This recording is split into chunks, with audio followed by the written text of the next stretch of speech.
Idineklara ni Pangulong Ferdinand Marcos Jr. ang State of National Energy Emergency upang protektahan ang bansa mula sa pinakamatinding epekto ng tensyon at sigalot sa Middle East.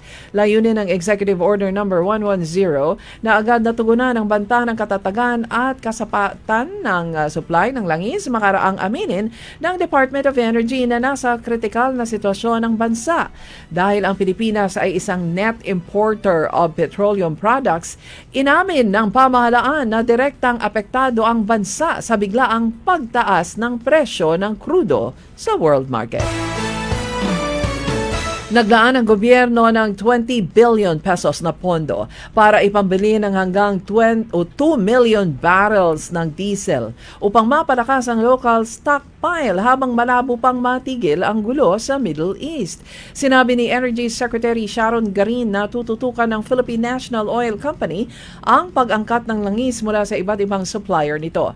Idinagdag niya na may unused budget ang PNOC na siyang maaring gamitin sa pag-angkat ng fuel products.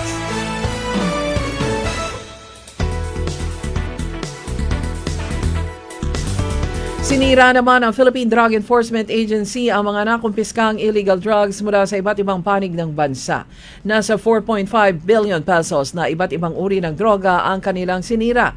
Isinagawa ito sa Integrated Waste Management Incorporated sa Barangay Aguado, 13 Martires, Cavite City. Nanguna sina DILG Secretary Junvic Remulla at PDEA Director General Izagani Neres. Hindi naman dadalo si Vice President Sara Duterte sa pagdinig ng House Committee on Justice ukol sa kanyang impeachment. Sinabi ito ni Attorney Mike Poa, isa sa mga abogado ng pangalawang Pangulo.